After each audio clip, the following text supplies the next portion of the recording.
अक्षय तृतीया, क्योंकि आज अक्षय तृतीया पर्व है, तो इसलिए थोड़ा सा आज जो हमारी चर्चा रहेगी वो अक्षय तृतीया पर्व को लेकर ही रहेगी। ठीक है ना। आपको भी कुछ दान के प्रकरण में किसी को कोई शंका हो या प्रश्न हो तो पूछ सकते हैं। ठीक है ना। अक्षय तृतीया पर्व, जैसा कि आज सभी लोग आप व्हाट्सएप पे मैसेज देख रहे होंगे, वैसे तो शायद किसी पर्व का पता लगे या नहीं लगे, लेकिन आज व्हाट्सएप के माध्यम से, सबके स्टेटस के माध्यम से पहले से ही सुबह से ही पता लग जाता है कि आज कौन सा पर्व है।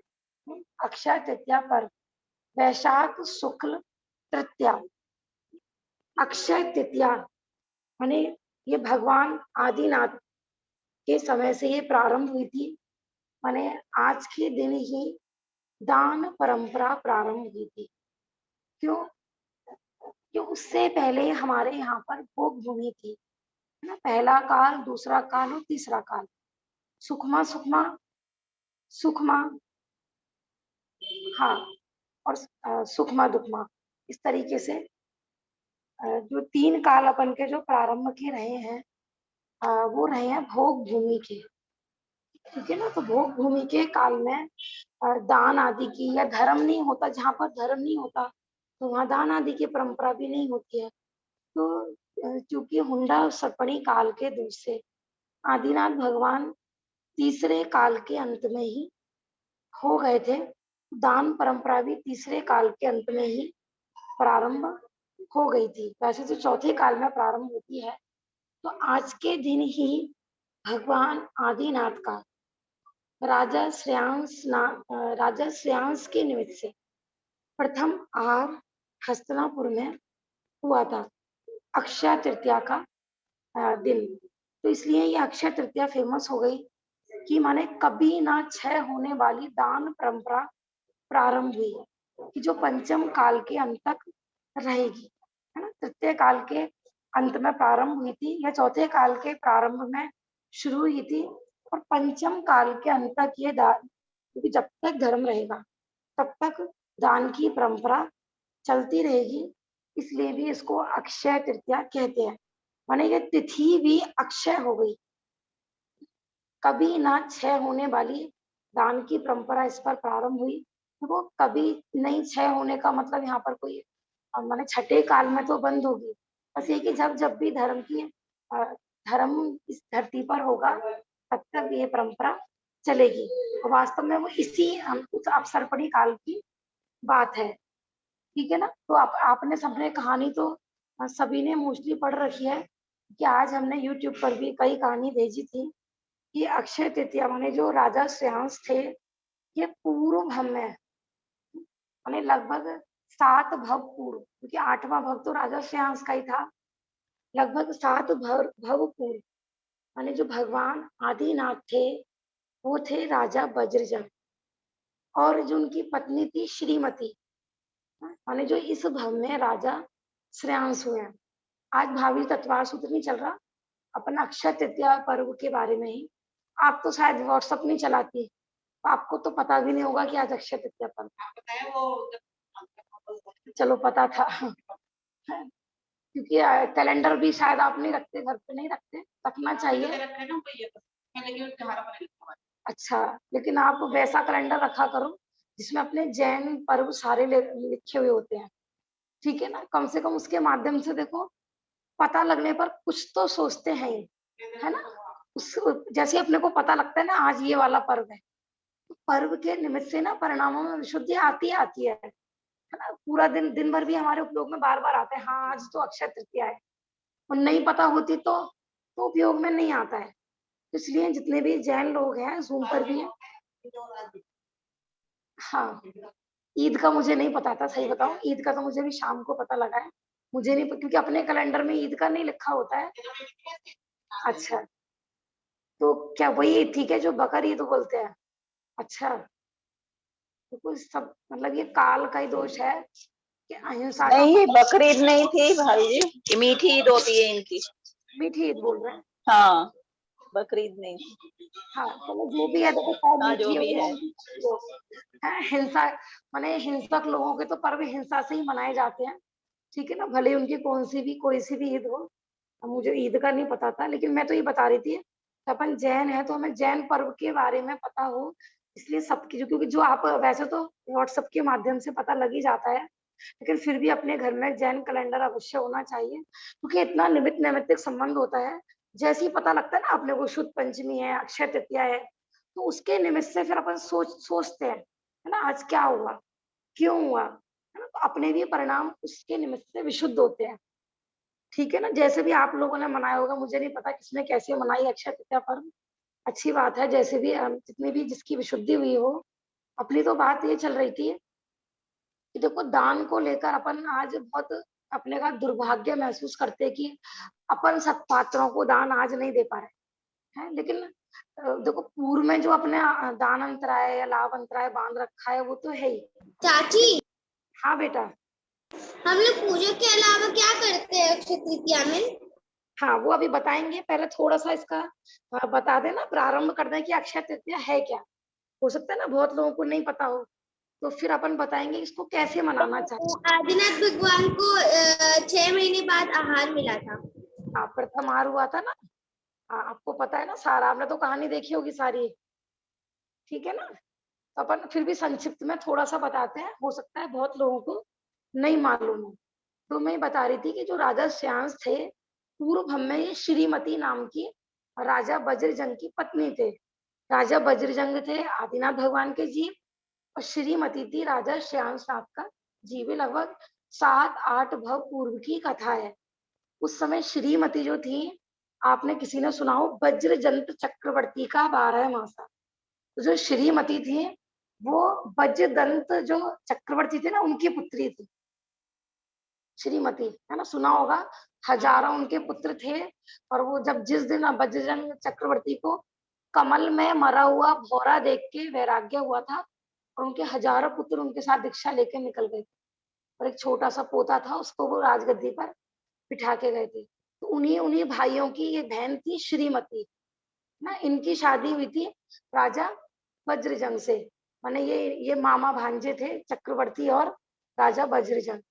तो उसी समय देखो 4 जीव और थे जिस समय इन्होंने दान दिया था। उस समय ऐसे आता है कि जिस समय राजा जो वज्रदंत थे चक्रवर्ती थे ना, वो दीक्षा ले रहे थे, तो सबने कहा भाई इतना छोटा सा बच्चे के ऊपर राज्य छोड़ रहे हैं, कैसे कोई, माने कोई अन्य देश आक्रमण कर दे, कैसा होगा, क्या होगा।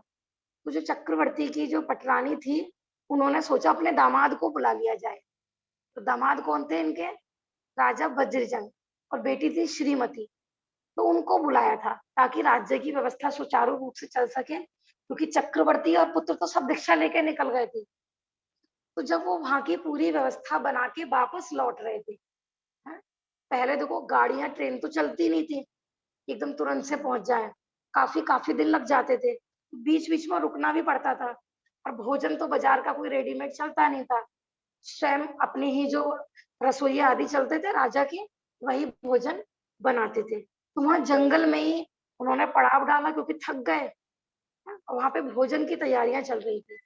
उसी समय 2 मुनिराज, उन्होंने ऐसा नियम लिया था कि हम जंगल में ही आहार लेंगे आज। तो वो कहते हैं ना पुण्य प्रबल हो तो जंगल में भी मंगल हो जाए। और उन 2 मुनिराजों ने, वो आकाश गामिनी मतलब विद्या थी उनको, रिद्धिधारी मुनिराज थे, और इन्होंने भी जैसे ही भोजन तैयार हुआ, भावना भाई कि पहले पात्र दान हो तो आहार ग्रहण करें। ज्ञानी श्रावक जीव जो होता है, भोजन करने से पहले सहज ही उसकी ऐसी होती है, उन्हें कहते हैं कि बिना दान दिए भोजन करना, मानो कि समझो उसकी जीवा बिल्कुल नागिन के समान है। परिवार आया ना कि वो स्वयं उसके परिवार वाले गिद्ध पक्षी के समान है। तो ज्ञानी श्रावक होता है, उसको सहज ही अतिथि की याद आती है अपने आप की, कि पहले मैं अपने भोजन में से संविभाग करूं, अतिथि संविभाग करूं, फिर भोजन ग्रहण करूं।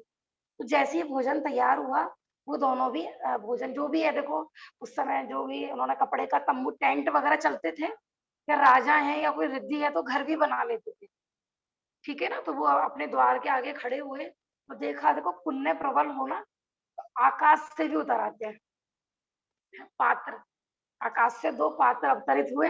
उन्होंने धन्य अपने भाग्य समझे कि अहो भाग्य हमारे कि जंगल में भी अपने को पात्र दान का अवसर मिल रहा है। बाद में पता चलती है वो जो 2 मुनिराज आए थे ना, तो उन्हीं के पुत्र थे, श्रीमती और राजा वज्रजंगी।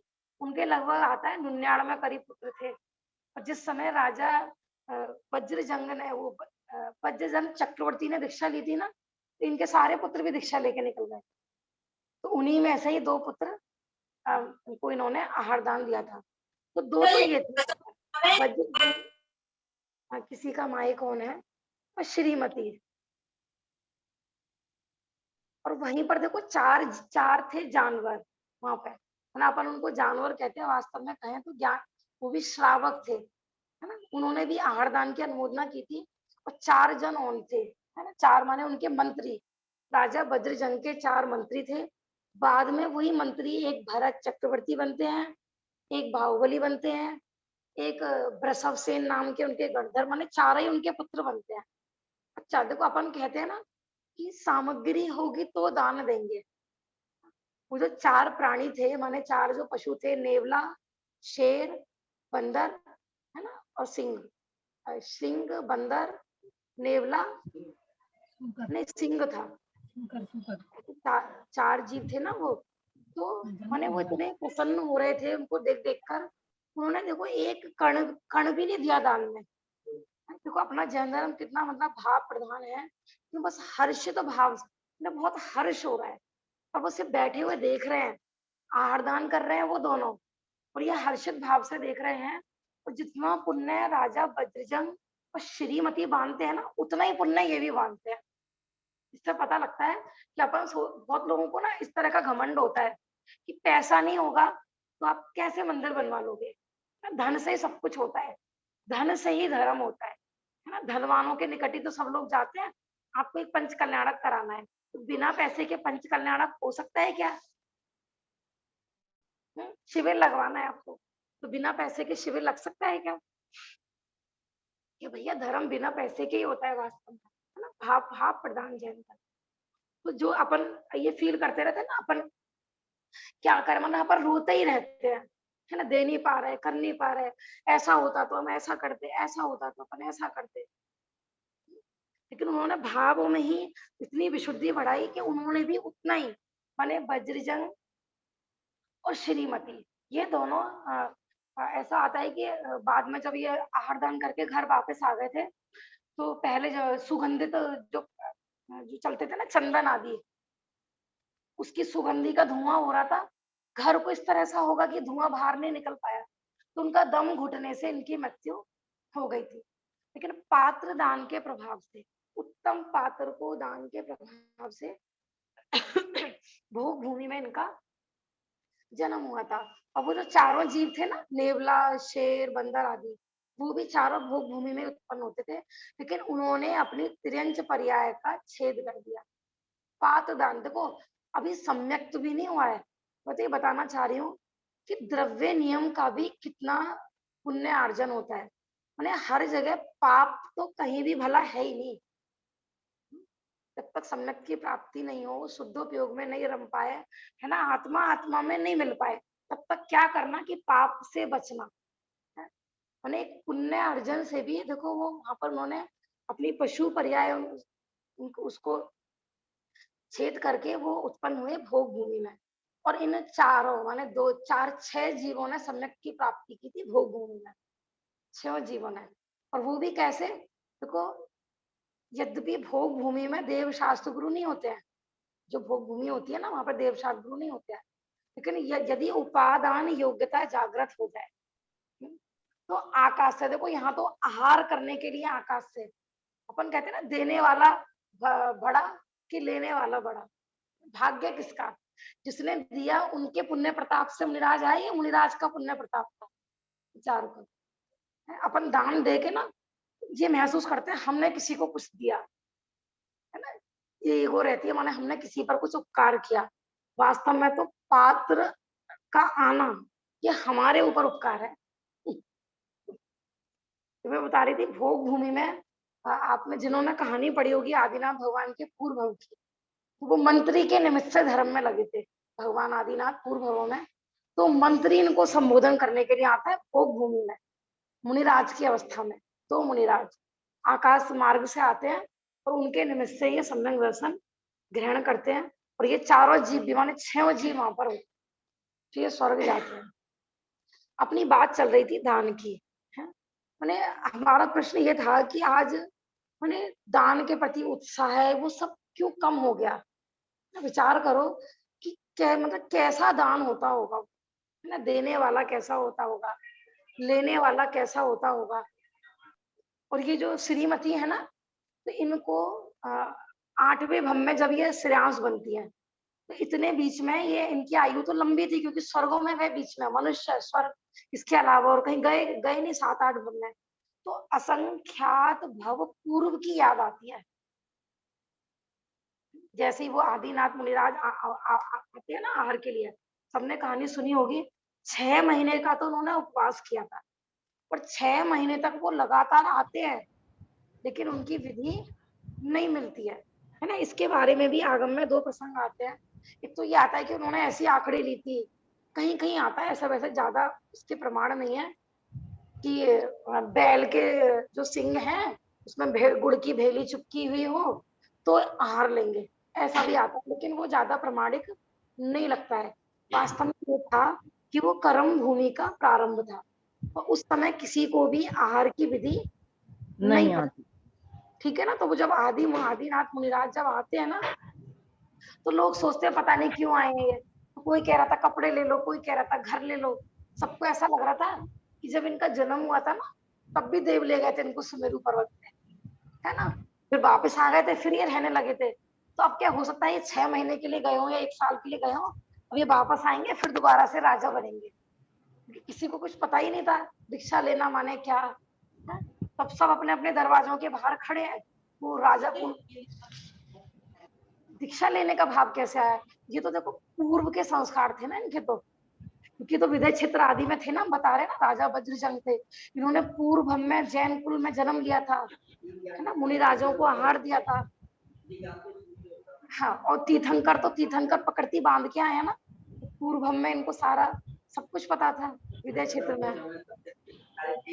हाँ, स्वयं भी अवधि ज्ञानी होते हैं तीर्थंकर।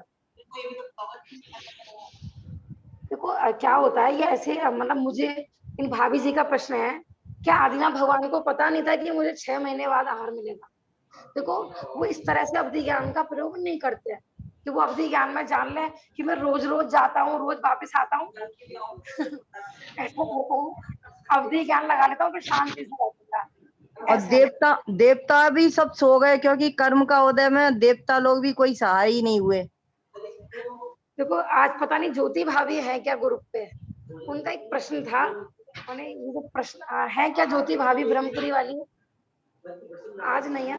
हाँ सुनो, उनका एक प्रश्न था, वैसे मैं कल ही छेड़ूंगी क्योंकि वो प्रश्न छिड़ गया, इसी चीज को लेकर प्रश्न था। आजकल देखो इतने इतने कि हे भगवान क्या हुआ, हमसे गलती हो गई तो क्या हुआ, है ना, आप तो भगवान हो ना, आपको तो माफ करना चाहिए, है ऐसे ऐसे उनका ही प्रश्न है। वैसे मैं कल ही लूंगी, वो आज शायद अभी आई नहीं है जूम पे, है माने कर्म का उदय किसी को नहीं छोड़ सकता। कभी टाइम ना दिया यार, ऊपर जैसे बलि मैं तो नहीं चली, तुम दोनों जाके ड्यूटी कर लो और 2 पैसा कमा के लाओ, सबके मौका अपने बाल के अंदर छोटी। माइक का सब ध्यान रखा करें जब भी ज्वाइन करते हैं क्लास, तो माइक बंद करके बैठे। उन्हें कर्म का उदय किसी को नहीं छोड़ता। वास्तव में देखा जाए ना, तो ये है जैन शासन का न्याय। अपन सोचे ना कि नहीं वीआईपी लोगों को तो थोड़ी बहुत चलती होगी, है ना, उनकी तो थोड़ी पहुंच होगी ना, भगवान से थोड़ी सी मिली भगत होगी, थोड़ी साठ गांठ होगी, उनको तो थोड़ी बहुत कुछ गुंजाइश मिल जाती होगी कि नहीं भैया।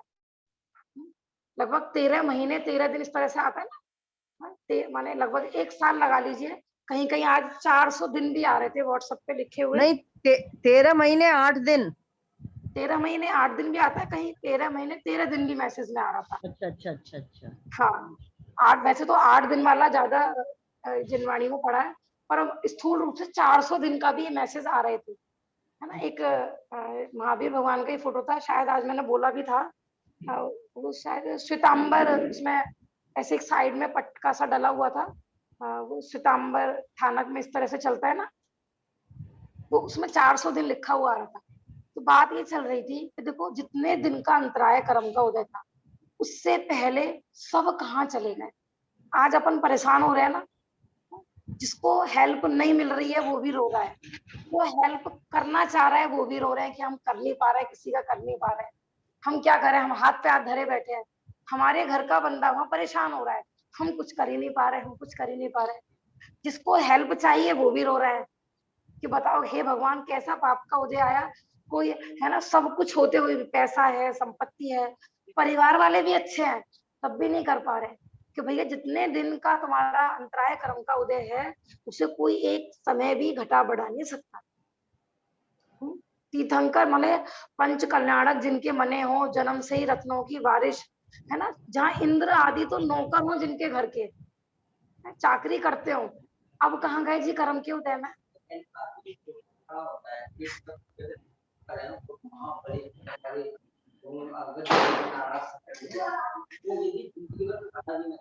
सही बात है। हाँ हाँ, बात सही है। ठीक है ना, देखो यहाँ ये कह रहे हैं भाई साहब कि वो तो वज्र वृषभ नारद सेनन वाले होते हैं, वो साल भर भी भोजन नहीं ले तो कोई फर्क नहीं पड़ेगा, लेकिन वास्तव में दान माने जो तीर्थंकर होते हैं ना, तो वो मोक्ष जाने से पहले मोक्ष मार्ग भी तो बता के जाते हैं ना, पूरा गृहस्थ धर्म भी बता के जाते हैं, मुनि धर्म भी बता के जाते हैं, है ना। तीर्थंकर का नाम तीर्थंकर इसीलिए होता है कि जो धर्म तीर्थ का उपदेश दे, उनका नाम तीर्थंकर। तो उनका आहार विहार निहार ये सब वो हम पे उपकार करते हैं, सब करके मानो उन्होंने आहार करके भी ना हम पे उपकार किया। हाँ, कि जो पाप में रचे पचे जो गृहस्थ जीव होंगे ना, रात दिन पाप में लगे रहेंगे, तो सट आवश्यक दान पूजा पाठ इसके माध्यम से इनके पाप क्षय होंगे। मैंने बताया था ना गृहस्थी को सट आवश्यक क्यों जरूरी होती है, कि निरंतर पाप कार्य करता है, पाप के क्षय के लिए सट आवश्यक गृहस्थ धर्म में डेली इनका पालन का उपदेश दिया जाता है। तो इस तरीके से आज के दिन माने उनका प्रथम आहार हुआ था राजा श्रेयांश के माध्यम से।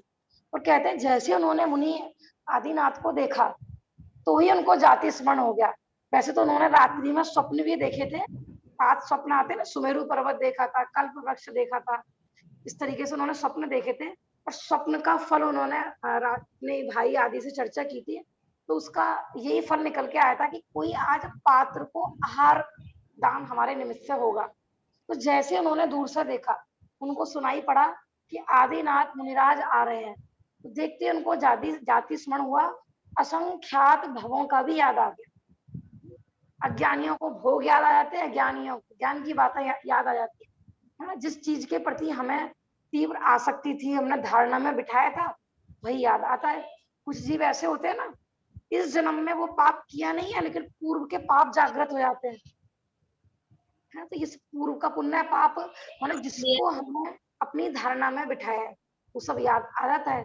और उसी दिन आज के दिन फिर आहार हुआ था, फिर पंचाश्चर्य की वृष्टि हुई थी। माने जिस घर में अक्षय तृतीया, ऐसा भी कह सकते हैं कि देखो जिस घर में तीर्थंकर का आहार हो जाए या रिद्धिधारी मुनिराजों के आहार हो जाए, तो वो अक्षय रिद्धि के धारी होते हैं, तो उनके घर पे ना जगह कम पड़ती है ना भोजन कम पड़ता है। पूरे नगर के नगर भोजन कर जाए, मानो सब इक्षु रस का हुआ था ना, सपोज करो 1 गिलास इक्षु रस है बस, है? उसमें पूरी चक्रवर्ती की सेना इक्षु रस, इक्षु समझते हो गन्ने के रस को इक्षु रस बोलते हैं, कि प्रारंभ में सबसे पहले आता है ना क्या 80 कृषि में वो गन्ने की खेती भी सिखाई गई, तो उस समय गन्ना बहुत होता होगा, किस तरीके से उन्होंने जूस वगैरह निकाला होगा, वो तो मशीन उस समय जैसी भी रही होंगी। हाँ हाँ, हस्तिनापुर में हुआ था। तो अक्षय तृतीया के ना कई अर्थ निकालते हैं, कैसे भी बनाते हैं कि जो आहार होता है, जो ज्ञानी जीव आहार लेते हैं, वो अपने धर्म की साधना में वृद्धि हेतु, है ना, संयम की साधना हेतु। तो रत्नत्रय, है ना, रत्नत्रय माने 3, सम्यक दर्शन, सम्यक ज्ञान और सम्यक चारित्र, है ना। माने जिस जो आहार मुनिराज के, आदिनाथ मुनिराज के रत्नत्रय में साधक बनाओ, प्रथम बार आहार दान की परंपरा चली हो, ऐसी वो अक्षय तृतीया, है ना, वैशाख शुक्ल तृतीया धन्य हो गई है, जिससे इससे ऐसे अक्षय रत्नत्रय की प्राप्ति हुई, इसलिए भी इसको अक्षय तृतीया कहते हैं। माने एक बार सम्यक दर्शन, सम्यक ज्ञान, सम्यक चारित्र, ऐसे रत्नत्रय रूपी निधि प्राप्त हो गई है, अक्षय निधि, जो कभी भी अब समाप्त नहीं होगी। तब से ये आज तक दान परंपरा का पर्व चल रहा है, और उनकी बहुत वो फेमस भी होते हैं ना। आप जगह जगह मंदिरों में जाओगे ना, आज पुराने मंदिरों में भी वो फोटो बनी रहती है ना, सब जगह राजा सोम और उनके भाई श्रेयांश। जैसे श्रेयांश नाथ इनके इनके निमित्त से ही आरदान हुआ था, और ये दोनों भाई भाई थे, तो दोनों भाइयों की फोटो इसमें दिखाई जाती है। लेकिन अपने को ये है कि हमें क्या करना है आज। मैंने आज मैंने एक प्रश्न भी डाला था कि ऐसे कौन से हमने परिणाम किए हैं कि आज आज हमें पात्र दान का अवसर नहीं प्राप्त हो रहा है। क्या होता भी है तो हम उसके पीछे साथ सा पुण्य बांधते हैं या पाप का बंद करते हैं। मैंने स्वयं देखो अपना अंतरंग टटोला है, इसमें किसी का कोई दोष नहीं है। तो अपन थोड़ा सा ना रतन कर्ण सावकाचार्य जी के माध्यम से, वैसे यद्यपि हमने पहले भी ये पढ़ा था, क्योंकि आज प्रासंगिक है अक्षय तृतीया, तो थोड़ा सा विषय इसमें लेते हैं। देखो कि दाता में कौन कौन से गुण होने चाहिए और हम में है या नहीं, वो टटोलने हैं। पूर्व में हमने कैसे परिणाम किए थे जो आज नहीं मिले हैं। जैसे देखो सबसे पहले हमने पढ़ा था कि दाता को क्रोधी नहीं होना चाहिए। देखो कई बार क्या होता है, दान देके ऐसी फीलिंग होती है, देखो सब चले आते हैं, पता नहीं हमारे घर पर ही हम ही मिले थे क्या समाज में सबको, किस किस को दूं पता नहीं, वो भी आ जाते हैं हमारे घर। जैसे वो मंत्री टाइप के लोग होते हैं ना, उनको बेचार जैसे मंदिर के मंत्री आदि बन। देखो यहाँ किसी पे कोई कमेंट्स आदि की चर्चा नहीं है, ठीक है ना। आप ऐसा मत सोचना, अपन तो एक सामान्य चर्चा कर रहे हैं, सब मेरे लिए भी है, आपके लिए भी, सबके लिए है कि ऐसे हमने कौन से परिणाम करते हैं अपन कि आज हमको दान का अवसर नहीं प्राप्त होते हैं, और मिलता भी है तो अपन वहां क्यों चूक जाते हैं कि अपनी खोटी भावनाओं के कारण। किस किस को दूं, ऐसा क्रोध किए बिना, माने कोई हमारे यहाँ दान लेने के लिए आया तो हमें ईगो नहीं होनी चाहिए, हमें अहो भाग्य समझना चाहिए, है ना। पंच कल्याणक के लिए आए कि अहो भाग्य है, जिसके पास होगा उसी के दरवाजे पे तो आएंगे मांगने वाले, जिसके पास होगा ही नहीं तो भिखारी के घर पे कोई मांगने जाता है क्या। तो उस समय अपने को गौरव होना चाहिए, या हो भगवान के पंच कल्याणक के लिए आए, हमारे यहाँ आहार दान के लिए हमारे आए, है ना। मंदिर में देव शास्त्र धर्म गुरु के प्रति राशि की आवश्यकता है, तो मेरे दरवाजे पे सबसे पहले आए। होता क्या है, इतने सारे घर है, तुम्हें मेरा घर ही मिला था क्या सबसे पहले, है। इतने आपको पता नहीं है कि हम मंत्री हैं तो इसका मतलब रोज आहार दान हमारे घर पर ही होगा। ऐसी ऐसी भावना नहीं होनी चाहिए। तो कोई यहाँ कोई ना मुनिराज हो चाहे श्रावक कोई भी हो, समाज का कोई फंक्शन हो, या मंदिर में कोई विद्वान आया हो, कोई भी आया हो, ऐसे कलुषित परिणाम नहीं होने चाहिए। रतन कर्ण सावकाचार्य जी में 169 पेज पर गुण दिए हुए हैं। और देखो ये हमें अपना अंतरंग टटोलना है। मैं बार बार यही कह रही हूँ कि आज जो हमें दान अंतराय, लाभ अंतराय, ये सब जो ये फेस करने पड़ रहे हैं कर्म के उदय, इसमें हमारा ही दोष है, किसी का दोष नहीं है। क्या करें जी, हम कैसे अतिथि संविभाग करें, है ही नहीं मुनिरात, इसलिए हम बनाते नहीं भोजन, जब होंगे तभी तो बनाएंगे। ऐसी ऐसी भावनाएं, कपट सहित दान नहीं देना चाहिए, कहना और दिखाना और करना और लोगों को भक्ति दिखाने में संश्लेषित होना, ऐसे कपट रहित दान देना। माने हम क्या करते, कह दिया ठीक है भैया हाँ हम कर, जब 4 जन बोल रहे हो तो हम बहुत खुला बोल देते हैं, लेकिन जब करने की बारी आती है तो दिखाएं कुछ और।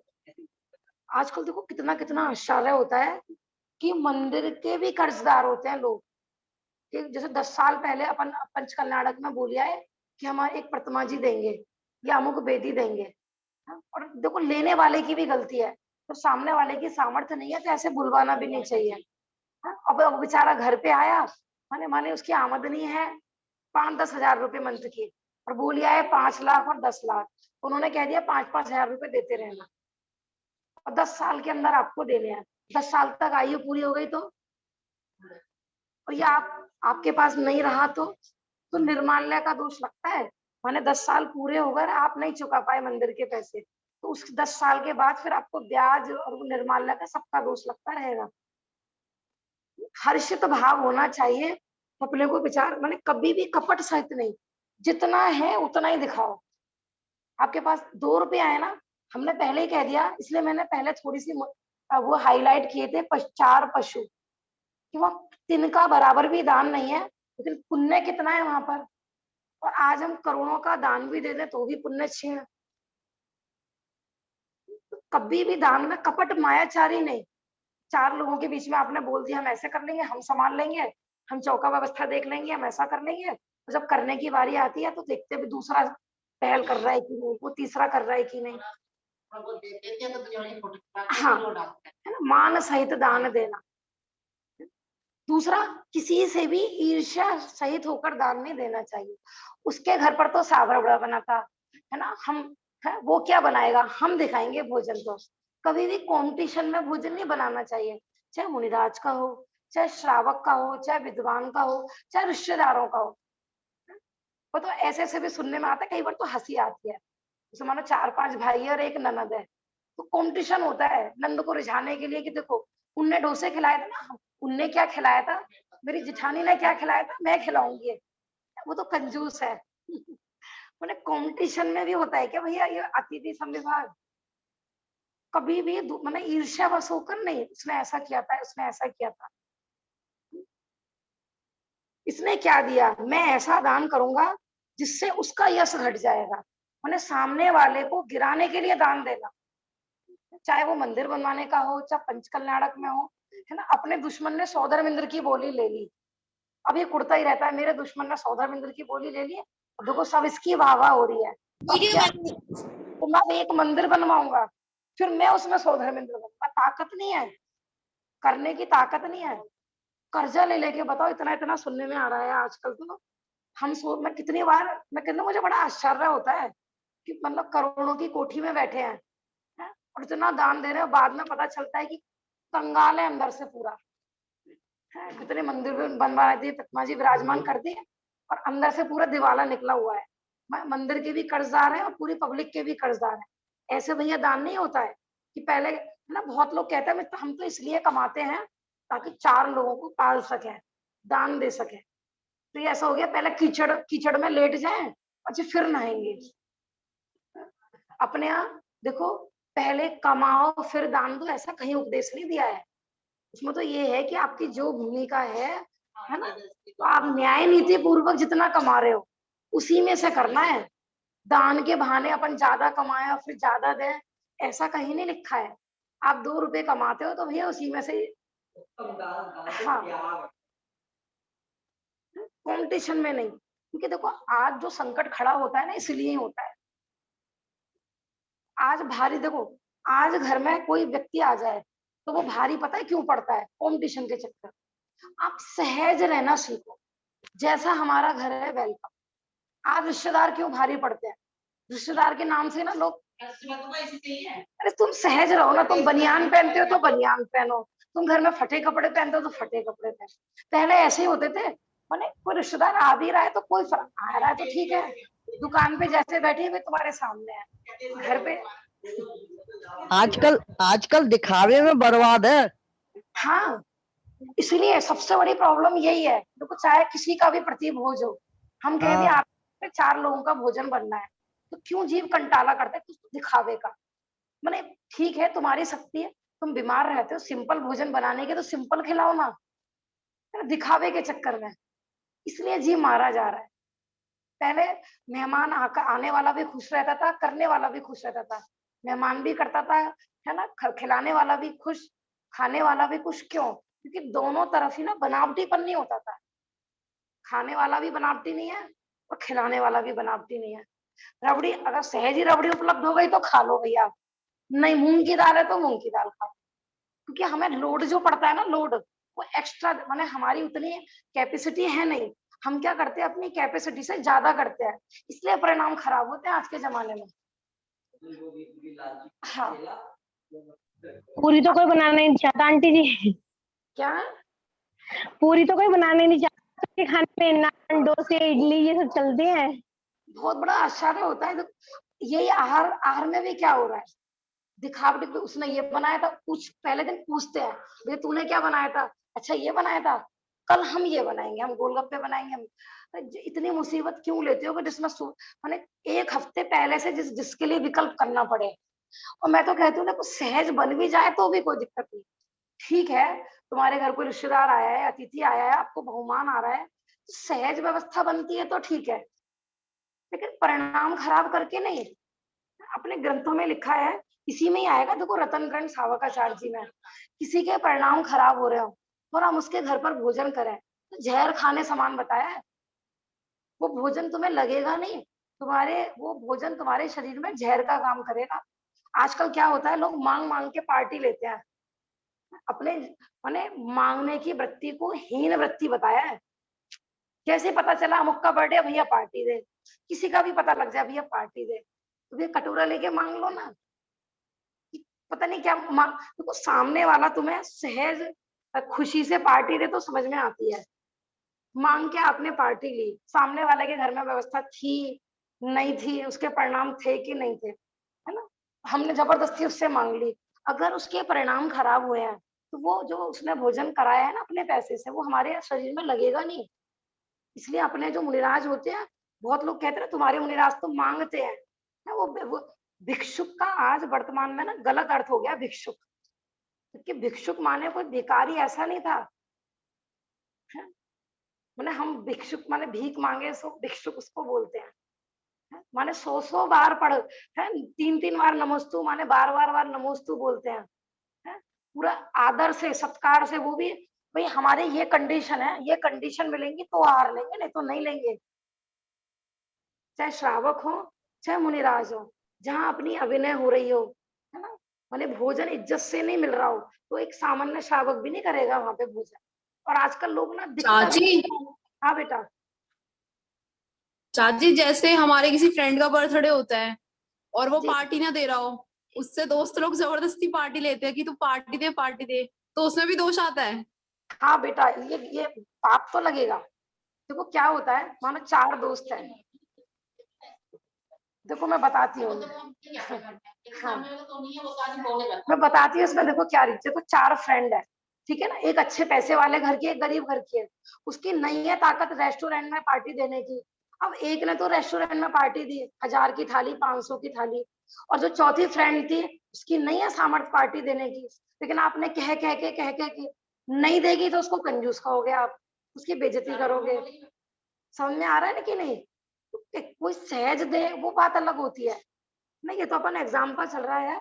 ऐसे देव शास्त्र गुरु किसी के भी निमित्त हो, चाहे मंदिर में दान हो या सब, हर्षित भाव, कलुषित परिणाम नहीं होने चाहिए। और आप देख लेना, कभी भी हमने कोई व्यक्ति हमारे घर पे भोजन करा, कुछ व्यक्तियों का ऐसा होता है ना, आजकल ये स्थिति होती है, घर पे अतिथि आया, कुछ व्यक्तियों को बहुत बुरे लगते हैं, अब ये खाना खाएगा, अब ये दूध पिएगा, तो ऐसा लगता है कि हमारा पुण्य खा के जा रहा है ये साथ में, बोझ ऐसा लगता है। तो कहाँ ऐसे ऐसे उदार लोग होते थे कि अपने मुंह का निवाला भी दे देते थे। आज विचार करें कि आज हमें तीव्र दानांतराय कर्म का ये उदय क्यों चल रहा है, कैसे खोटे, मैंने पूर्व में हमने भी खुद खाने की भावना, मैं खा लूं मैं खा लूं मैं खा लूं, किसी को दिख ना जाए क्या, अकेले भोगने की भावना, तीव्र भोगासक्ति का परिणाम। कभी मैंने कभी नहीं सोचा होगा कि अपन भोजन कर रहे हैं तो भी किसी से पूछे। आजकल यही तो हो गया, जैसे घर में अकेली अकेली संतान होती है ना, तो भोजन बना तो बच्चे सोचते हैं कि पूरा अधिकार मेरा। पहले तो 10-10 बच्चे होते थे तो भी मतलब बंटवारे की भी आदत होती थी, और तो बस अकेला भोगना है, अकेला भोगना है, तो भैया उसका फल भी अकेला भोगोगे, पाप का फल भी। हाँ, पहले घुट्टी में ऐसे ऐसे संस्कार दिए जाते थे, भैया देने से कोई घटता नहीं है, बढ़ता है, ये सब चीजें पहले जन्म से दी जाती थी। और अब क्या होता है कि पहले हम और हमारी फैमिली जब पूरा पेट भर जाएगा गले तक, और फिर जो बचेगा ना, है, अभी तो दूसरे तीसरे दिन भी खाया जाएगा वो, और उसके बाद तीसरे दिन के बाद बचेगा थोड़े बहुत टुकड़े, भैया आप गाय को भेज दो या आप गरीब को दे दो, ऐसा नहीं। मतलब विचार करना, मैंने तो ये व्यू दिया था कि आप अंदर के परिणाम टटोलो अपने, कि आज हमें तीव्र दानांतर माने सतपात्र के दान के अवसर नहीं मिल रहे हैं। कभी हमें भोजन करते समय याद आए कि हम अतिथि संविभाग के बिना ये भोजन ग्रहण कैसे कर रहे हैं, अभी आती है, अपने पुत्र को तो याद कर लेंगे, हमने कोई डिश बनाई और हमारा पुत्र हमसे दूर बैठा है, उसको ये चीज पसंद है ना, वो होता तो और खाने में मजा आता, लेकिन कभी हमें ये याद आई कि सतपात्र होते, ऐसे मुनिराज होते शुद्ध भोजी पढ़ने वाले। सही बात। दान देकर विषाद नहीं करना चाहिए। मैं क्या करूं, सबसे बड़ा कहलाता हूँ।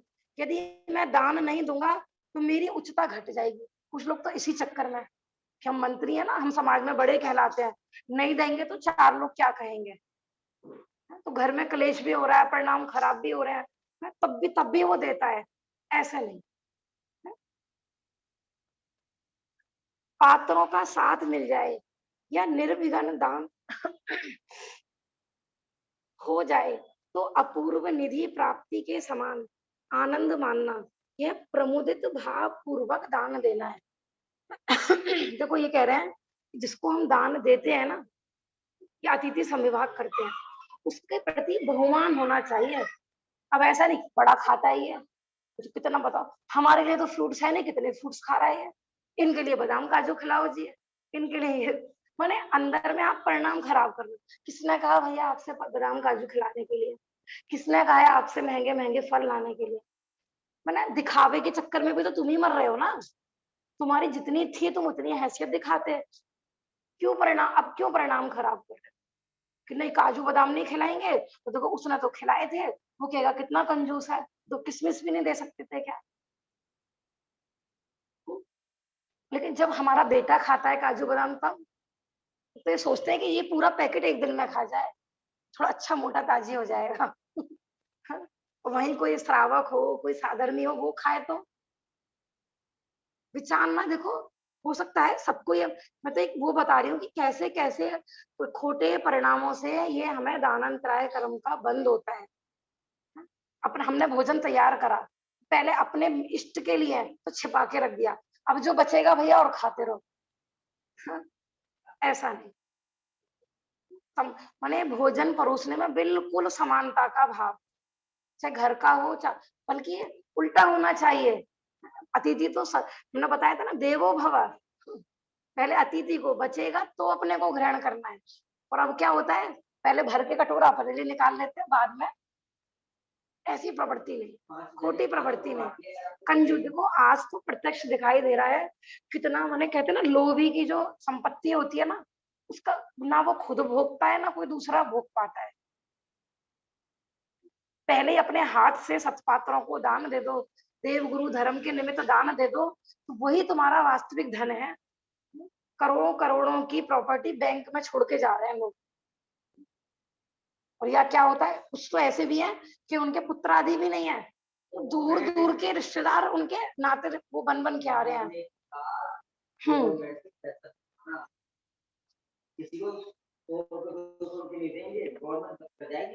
सही बात है। और वहां क्या होना है कि शराबियों के हाथ जाना है आपकी सारी संपत्ति। तो कभी भी मैंने कहा ना कि बड़ा बनने के लिए माने बड़ा पैसा नहीं, दिल बड़ा होना चाहिए। उदार दिल वाला बड़ा व्यक्ति कहलाता है। संकीर्ण बुद्धि वाला, संकुचित सोच वाला व्यक्ति उदार नहीं होता है कभी। छोटी सोच से माने पूरे दिन किसी को भी भोजन, ऐसे ऐसे लोग होते थे माने जो कंजूस होता है ना, वो डब्बा देखता रहता है, कितने हैं, इतने दूं के इतने दूं, देखते ही नहीं थे कि मेरे लिए बचाए कि नहीं, बस आंख बंद करके एक हाथ से दिया, दूसरे को पता ही ना लगे, ऐसे ऐसे। और अब क्या होता है कि अभी दिया नहीं है, पहले पूरे नगर में ढिढोरा करते कि हम देने वाले, हम देने वाले, हम देने वाले। आजकल चल रहा है ना कि हम हमारी तरफ से हम गरीबों की हेल्प कर रहे हैं, हम ये कर रहे हैं। क्या हो रहा है, पहले फोटो खिंचती है, न्यूज़पेपर में जाती है, मैंने 4 को दिया है ना तो 40 जगह फोटो खींचेगी, हमारी डलेगी। ऐसा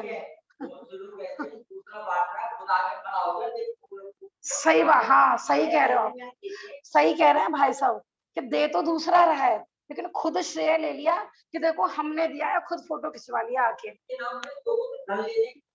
सही बात है, सही बात है। चाची, हाँ बेटा। चाची जैसे हमने किसी को ग्रंथ आदि दान में दिए, जिनवानी दी, पर लेकिन उसके बाद में उसकी विनय नहीं गई, वैयावृत्ति नहीं करी, तो उसमें भी हमें दोष लगेगा। देखो इसलिए तो देखो दान देने में ना थोड़ा विवेक की बहुत आवश्यकता है। जब हमने रतन करंड सावकाचार्य जी पढ़ाया था, और आज भी जो मैसेज भेजा, इसलिए मैं सतपात्र अवश्य लगाती हूँ। माने किसको देना है, पात्र माने जिनवाणी भी अपने ने दी है तो पात्र को, है ना, जो प्यासा हो उसी को तो पानी दिया जाता है। तो आपने दी है तो सामने वाले को कह के कि इसको पढ़ना है, इसकी विनय करना है, और वो स्वीकार करता है तो ही दें। और हमको लगता है कि अभिनय करेगा, उसको रद्दी में बेचेगा, तो ऐसे व्यक्ति को जिनवाणी दे ही नहीं। ठीक है ना। अब देखो प्रश्न आता है, चलो आज मुनिराज तो है नहीं, है? सच्चे मुनिराज नहीं मिल रहे हमें, है ना, जैसे जिनवाणी में लिखे हैं हमारी 28 मूल गुण पर खरी उतरे, ऐसे तो है नहीं, तो क्या हम पूरी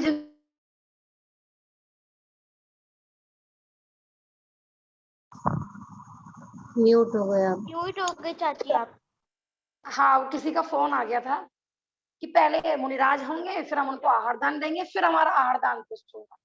प्रश्न आते ना बार बार, हमारे ऋषि भैया का भी आया था कि हम चारों दान कैसे करें, रोज हम आहार दान करना चाहते हैं, कैसे करें। देखो ये जरूरी नहीं है कि हम प्रॉपर ऐसे आहार दान देंगे तो ही आहार होगा, समझ में आ रहा है ना। देखो और भी अपन किस तरीके, देखो जिसके पास कुछ देने को नहीं है या आहार दान आदि के प्रसंग नहीं बन रहे हैं, तो प्रिय वचन बोलना भी दान है, अभय दान देना भी दान है, मिष्ट वचन बोलना भी दान है, लोगों को निर्भय करना ये भी दान है। मैंने आप खाली आहार को ही पकड़ के नहीं बैठिए कि आहार दान ही दान है। मैंने आपने शुद्ध भोजन तैयार करा, पूरा विवेक से, यत्नाचार प्रवृत्ति से आपने भोजन बनाया है, और आपके अंदर में ये मैंने मुनिराजों की याद आई, और आपको अपने पूर्व पापों का प्रायश्चित किया कि हमें आज मुनिराजों का विरह है, तो आपको बिना आहार दान दिए भी आहार दान का पुण्य बन गया। अब ऐसा नहीं सोचो कि आहार दान करने के लिए हम आहार हो, क्योंकि ये तो पराधीन वृत्ति है। पात्र होगा, हो सकता है चौथे काल में भी रोज किसी को पात्र का अवसर नहीं मिलता हो, सबको नहीं मिलता था रोज कि रोज आपके चौके में मुनिराज पढ़ा ही जाएंगे। हाँ सही बात है।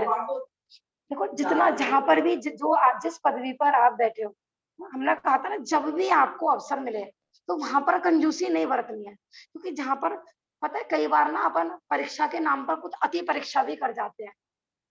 पात्र हमारे आसपास ही होते हैं, हमारे चारों तरफ ही होते हैं, लेकिन हम अति परीक्षा करने के चक्कर में पात्र दान से वंचित हो जाते हैं। मैं कई बार कहती हूँ, कई बार हमारी अति परीक्षा लेने के चक्कर में कि हम पात्र को दान नहीं दे पाते, पात्र हमारे सामने से होकर भी निकल जाते हैं। आप विचार करना, हमारी ढूंढने की दृष्टि होनी चाहिए, पात्र हमारे आसपास ही होते हैं। ऐसा नहीं सोचो कि पात्र ढूंढने के लिए हमें कहीं जाना पड़ेगा, ऐसा जैसे मैं कहती हूँ ना, अपने घर के नौकर को कपड़े नहीं देंगे, वो तो नालायक नजर आता है, और दूर जाके शिखरजी में कपड़े बांट के आएंगे कि वहां के गरीब ना हमें अच्छे लगते हैं, कि वो तो सच्चे के गरीब हैं। और अपने घर का नौकर वो मक्कार है, उसके पास बहुत पैसा है, उसको उसको कपड़े देने से फायदा नहीं है। तो ऐसे ही सतपात्र हो सकता है आपके आसपास हो, है आपके ही साधर्मी हो, आपके रिश्तेदार में बैठे हो, तो वहां दृष्टि डालना जरूरी नहीं है कि पात्र ढूंढने के लिए आपको, क्योंकि उत्तम पात्र में तो देखो मुनिराज आए हैं। तो चौथे काल में भी उनको आहार दान का कभी कभी किसी को सुअवसर मिलता था। मध्यम पात्र में आर्यका जी, एलक जी, मुनिराज, छुल्लक छल्ली का ये सब आते हैं, है ना, उनका भी माने चिंता मणि रत्न के समान बताया, ऐसे पात्रों को दान देने का अवसर मिले।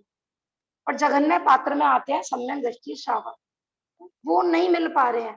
तो जितना आप जिस लेवल पर खड़े हो ना, साधर्मी, जहां पर भी आप बैठे हो, देव शास्त्र गुरु है ना, देव शास्त्र गुरु हैं, जिन मंदिर है ना, धर्म प्रभावना है, तो जहां पर भी आपको अवसर मिले, जैसा भी अवसर मिले, तन से, मन से, धन से, जरूरी नहीं है कि धन, आज पता है धन देने के लिए भी बहुत लोग तैयार रहते हैं, हमारे पैसे ले लेना, हमारे पैसे ले लेना, लेकिन किसी को आपके तन की आवश्यकता हो तो धन क्या करेगा वहां पर।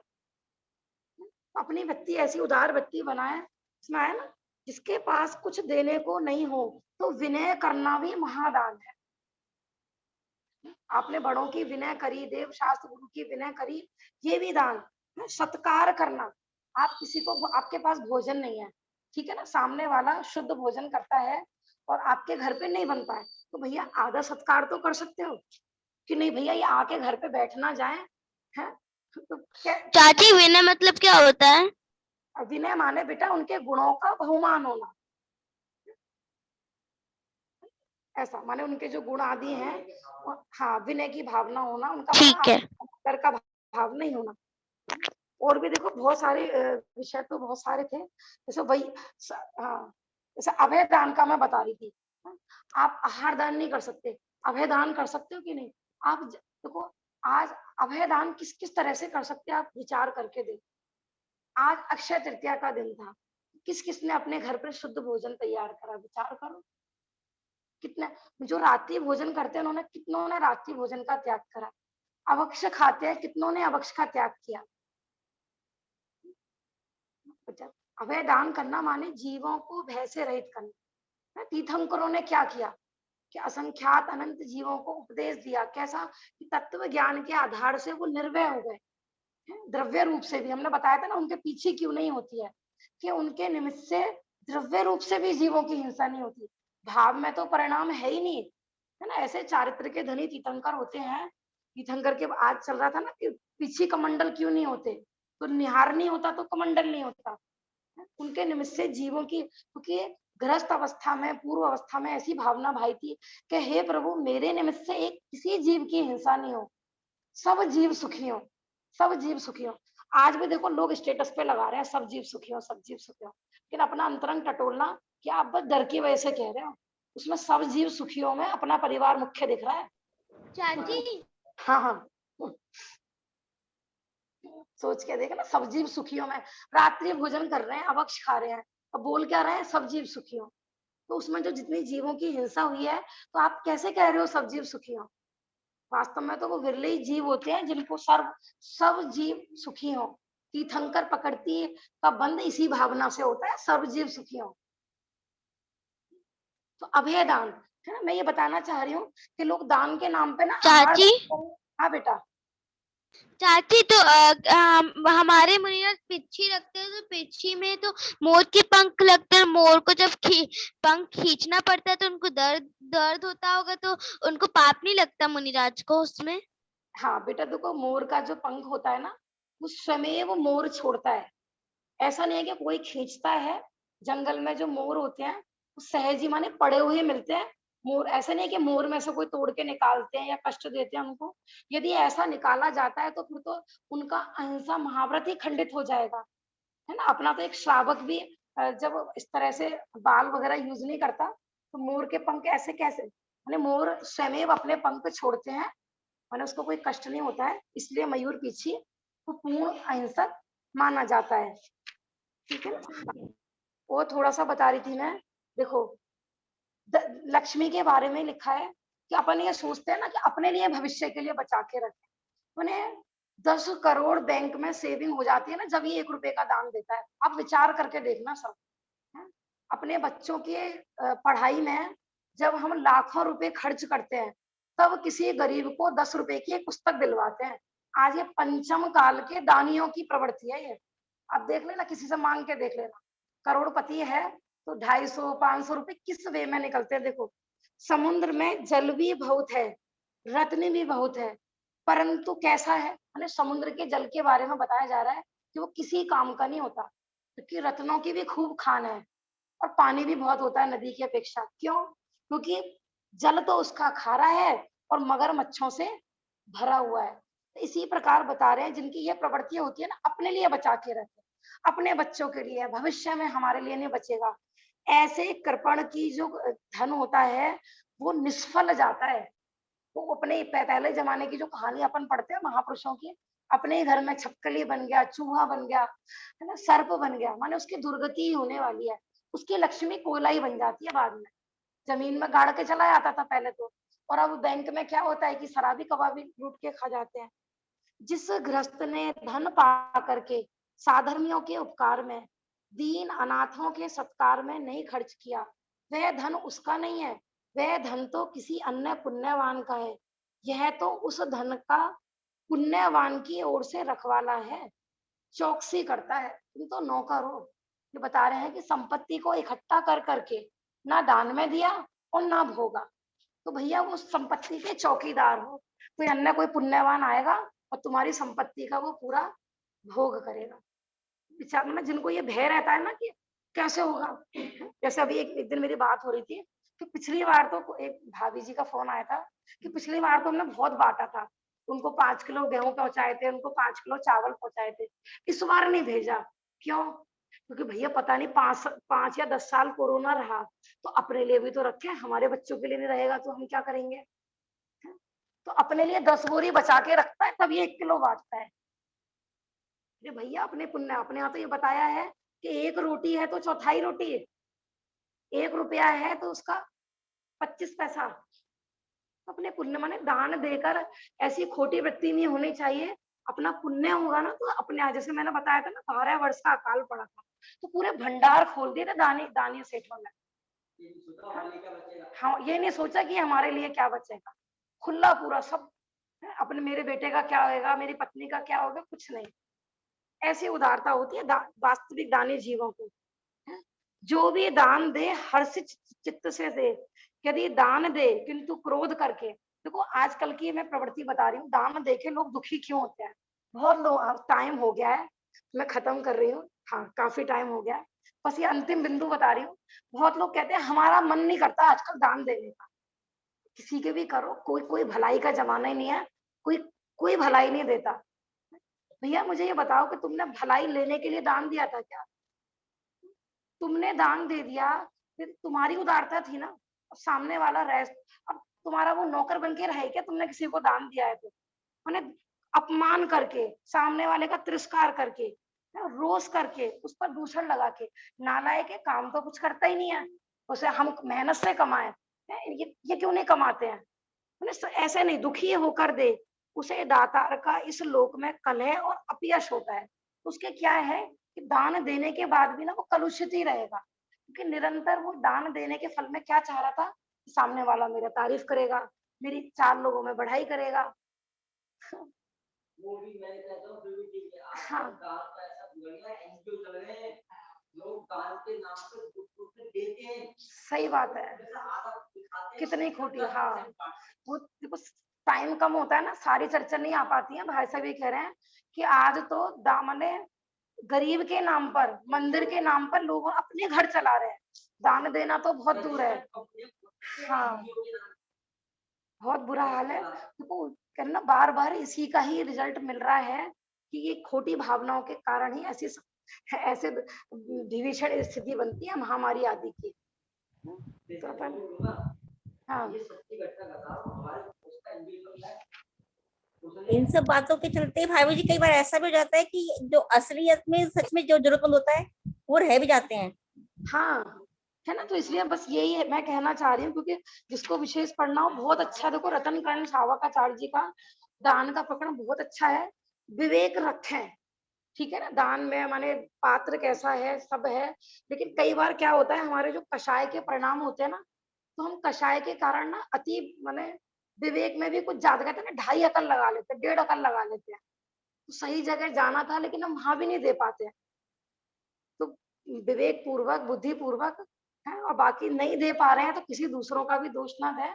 है अभय दान, आहार दान, औषधि दान, ज्ञान दान है, और सबसे बड़ा दान बताया था अपने को ज्ञान दान। हाँ, उसमें भी ज्ञान दान में जरूरी नहीं है कि बाहर का कोई मिलेगा तो उसी को अपन देंगे।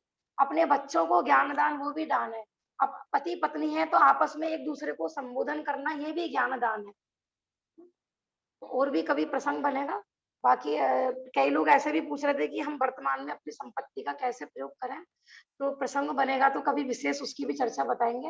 अब हमारी आगे की स्वाध्याय प्रारंभ हो रहा है। बोलो अक्षय तृतीया पर्व की जय हो, मुनिराज आदिनाथ की जय हो। जय। निज निधि निज में बताई, यह अनंत उपकार है, उसके लिए जिन वाणी माँ को वंदे ना सतवा। नमो अरहंताणं, नमो सिद्धाणं, नमो आयर्याणं, नमो वज्रायाणं, नमो लोये सबसा पूर्णम। बोलो जिनवाणी माता की जय हो, महान जैन धर्म की जय। जय जिनेंद्र आंटी जी। जय जय